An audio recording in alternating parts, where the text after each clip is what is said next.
I was 9 years old when I discovered the Street of Monsters. I was walking home from school when it happened, daydreaming away. I must have taken a wrong turn. It was late February, the dead of winter. The menacing wind was blowing me backwards as I trudged through the cold sleet and rain. I turned on to what should have been my street. Right away, I sensed something was wrong, but I was too cold to care. Besides, I was just a kid. My only concern was to wrap my hands around my Nintendo controller, cozy up on the couch, and get lost in the wonderful world of Zelda. The wind stopped abruptly. This was nice. Without the insistent chatter of wind finding my frostbitten face, I was able to see further ahead. What first caught my attention, more like raised the tiny hairs on my prepubescent arms, was the houses. They were watching me, their callous whispers mocking me as I tramped across the icy sidewalk. A car pulled up, a classic roadster from the 1930s. It reminded me of my sister's ZZ Top record, Eliminator. The driver got out and waved. That's when I knew I was in trouble. The man, and I use this term lightly, was easily 7 feet tall and slim as a pole. He wore a pinstripe, double-breasted suit and a matching fedora, and enough jewelry to satisfy a hip-hop artist. His muscular face was finely chiseled, his smile deeply disturbing. My stomach tightened at the very sight of him. This was a bad man. I returned the wave and kept walking. I stole a sideways glance just to make sure he wasn't sneaking up on me. He wasn't. Instead, he moved effortlessly towards his picturesque suburban home and morphed into it. His feet never touched the ground. I picked up the pace. It still hadn't dawned on me yet that this wasn't my street. Another car pulled up. It looked like the car from Scarface, which my sister made me watch, against my will. I put my head down and kept walking, shaking in my winter boots. The car honked at me, Aruga, but I didn't look back. The driver shouted, "Hey, kid," in a voice so gruff it would have made the Marlboro Man blush. I bolted. I ran flat out until I reached the end of what should have been Sanderson Drive, my street, and was greeted by the bone-chilling wind and the sudden onslaught of darkness. My heart was a jack-in-the-box, ready to evacuate. My mother's car arrived to save me. I jumped inside, bringing with me a bucket of tears and no clear answers to her plethora of questions. Apparently, I'd been gone for hours. I tried telling her about the bad man, but it all came out as gibberish. Days went by and life moved on. The memories of that bad man and his monster mobile faded into oblivion. That is, until 4 years later. By now, I'm 13 and chock full of teenage insolence. It's February 29th, 1992. The day is drab and dreary. Smells Like Teen Spirit is blasting on my Walkman. I'm walking home. Unbeknownst to me, the Street of Monsters had returned. The roadster pulled up next to me, letting the car idle its ugly roar. The driver waved me over. Memories of my scared 9-year-old self returned like an unwanted guest. This was the same man as before, the bad man. I tried walking and failed. My skinny legs remained frozen in their tracks. "Aren't you going to wave back?" the monster man asked as he exited the vehicle. His voice sounded like machine gun fire. I shook my head, avoiding his terrible gaze. The thing's face twisted into a scowl. Before I knew it, he was towering over me, seething. By 13, I was quite tall, but nowhere near as tall as this well-tailored creep. When he touched my shoulder, a million screams of terror trampled across my soul. My legs buckled and I collapsed. Another roadster pulled up. Four men wearing matching garments spilled out, standing tall as mountains. Their faces were ugly. These were bad men, and they meant harm. They moved effortlessly my way, grinning like gamblers. Meanwhile, the bad man dragged me to my feet. The thing nestled its bony fingers onto my shoulder blade and pressed down hard. The pain was egregious. Without a second thought, I kicked my boot down on its foot with the full force of fear. Then I booked it. As I ran, I noticed the peculiarity of the houses. They were alive, and regarding me as one might watch a sporting event, betting on whether or not I'd come out alive. "You'll never make it, you nincompoop," a beige bungalow said in a smoky voice. A chorus of agreement followed. Fortunately, I did make it off the street, right back where I started. Up ahead, my proper street appeared out of nowhere. I hightailed home, crawled into bed, and wept like a baby. The next morning, I noticed the claw marks covering my badly bruised shoulder. Soon enough, those marks were discovered by my parents, who rushed me to the hospital. Nothing came of it. Those marks lasted all summer. I thought they'd never go away. Sometime later, I told my best friend Michael about the Street of Monsters. Naturally, Michael thought I was crazy and ended up spreading rumors about me, which spread like wildfire throughout the halls and cafeteria. Needless to say, I never told another soul about that nefarious street of mobster-clad ghouls. I kept that street of monsters a secret. I was with my high school sweetheart the next time the street appeared, 4 years later to the day. We'd just gotten off of the bus and turned onto my street, eager for some alone time before my parents got home. By now, I'd forgotten about the Street of Monsters. Likewise, I'd forgotten it was a leap year, although I hadn't made that connection yet. These things didn't mean much to my 17-year-old self. We'd had a record-setting snowfall that week. My town was buried under a mountain of snow. It was difficult to see your hand in front of your face, let alone some strange street with talking houses, and bad guys who drove cool cars and floated across the snow as they walked. As soon as the car pulled up, everything came flooding back. That's when I made the connection. Leap year. How could I be so stupid? Then I freaked out.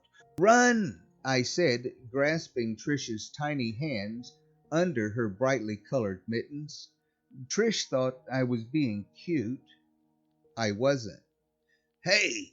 the monster shouted in a bullet-ridden voice. He stepped out of the vehicle and hovered toward us, dressed to the nines. My girlfriend fainted. "Trish!" I shouted, desperately trying to lift her. But instead, I slipped and fell on my face. "Gotcha." We were yanked to our feet. I didn't trust the way the bad man was looking at my girlfriend. Two more roadsters pulled up, and a team of tall men surrounded us. They were all impeccably dressed, their faces smeared with scorn. The amazing part was how the snow seemed to pass through them like holograms. Despite my futile attempts at stopping them, the bad men abducted my girlfriend. I watched in horror as they stuffed her into the back of the old Ford. The trunk slammed like a chrome casket. The monsters sped away, vanishing under the furious fumes of carbonated clouds. Suddenly, I was all alone. The street was a morgue. I tried turning around, but in doing so, the street spun with me, making me nauseous. Apparently, there was only one way to go: straight. This can't be real. Everything about this street felt wrong. If only I'd fought back, I could have prevented those tough guys from taking my girlfriend. Tears froze to my pale and pimpled face like ice on a rink. A low murmur was coming from the houses. They were mocking me, garage doors moving up and down, laughing and chuckling away, mailboxes flapping their lids, heckling me, while I slump-shouldered my way off of the nefarious street. I fully expected my girlfriend to be waiting for me. She wasn't. I sulked home solemnly, wondering what my next move should be. Trish's parents hated me as it was. They thought I was a bad influence on her. Not surprising, her father swore up and down that he would have me killed, but not before maiming and torturing me. I spent the following year under constant police surveillance. I won't get into those details because even to this day, it's too traumatizing. Everyone in town believed I'd murdered my girlfriend and hid her body. And why not? I was the last known person she was with. I tried explaining the Street of Monsters, but of course, no one believed a word. Whenever someone searched for it, the street wasn't there. Apparently, the Street of Monsters only appears on February 29th, and only to those unfortunate enough to wander through it. It makes me wonder how many other kids have gone missing on this day. I don't remember much of what came next, as my mind melted into a cocktail of antipsychotic drugs. My parents never looked at me the same since. Hell, they still don't. My life was ruined in every way. I kept thinking Trish would return, but she never did. After high school, I left that scandalous town and never looked back. Trish's body was never found. I've recently moved back to that innocuous town, and as luck would have it, I bought a house in my old neighborhood. My job offered me a sweet deal on the place, one I couldn't pass up. Deep down, I knew this was a bad idea, like the past was trying to catch up with me. But my rational mind convinced me otherwise. There must be a reasonable explanation for what happened so long ago, whatever it may be. Which leads me to February 29th, 2020, on the cusp of a major pandemic, no less. The morning was cold and stark. I was walking my dog. After my bull mastiff did his business, we passed my old street. That's when Capone started growling. Those terrifying childhood memories started nagging the outer limits of my mind, ready to escape if I let them.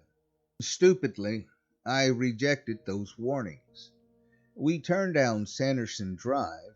I even checked the street sign just to be sure. I sighed. Everything was okay. Obviously, monster streets don't exist, not when you're an adult. Capone led the way. As I was studying the houses, checking their authenticity, a car pulled up. I recognized it straight away. It was that old Model A Ford. It still looked shiny and new.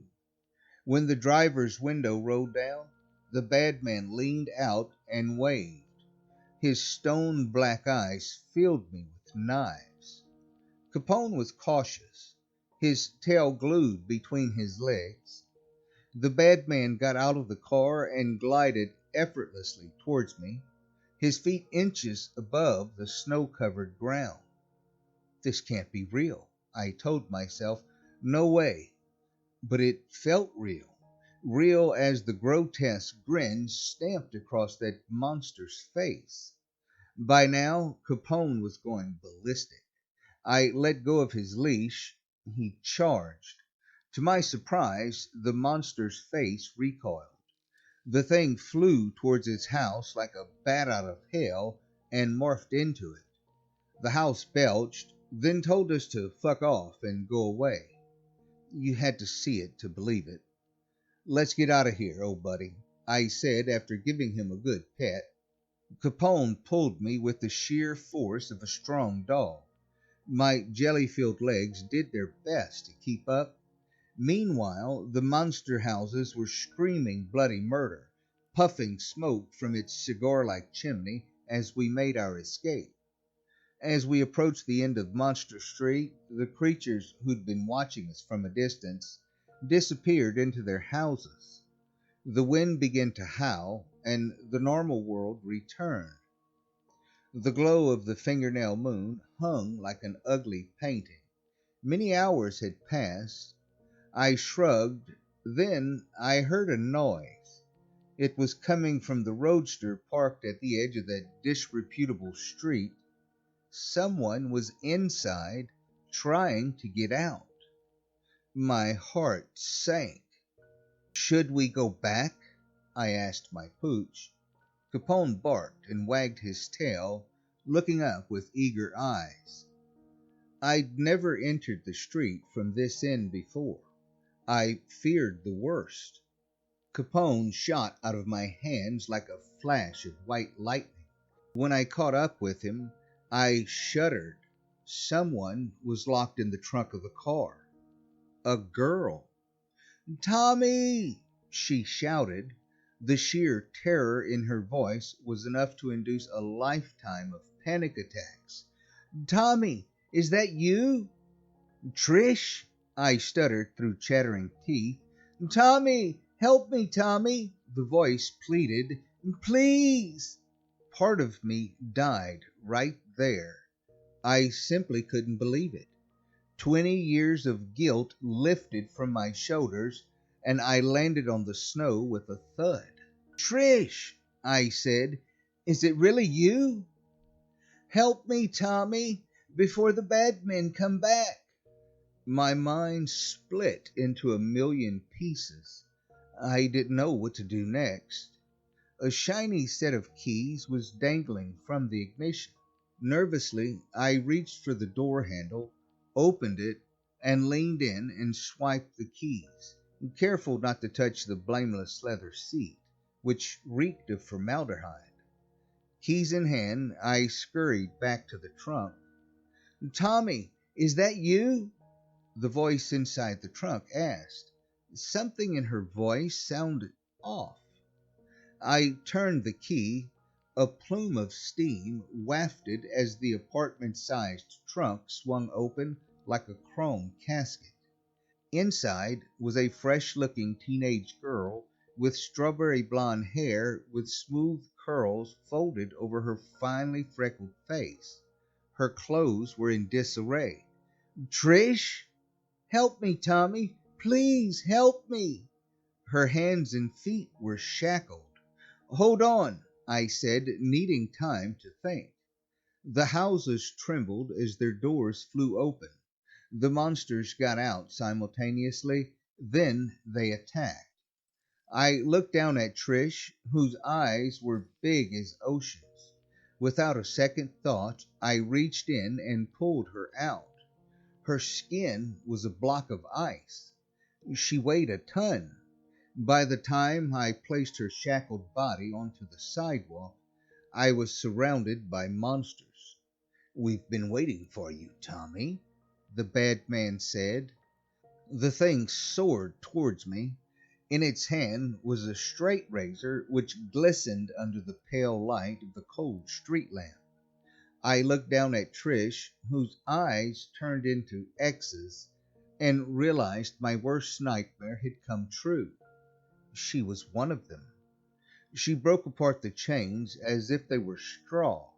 Come, stay with us, the monster who once was my girlfriend said. You're not Trish, I managed to say, trying to avoid her deadpan eyes. Oh, but I am. the thing proclaimed, licking its lizardly lips. And I'm so happy here. You will be too.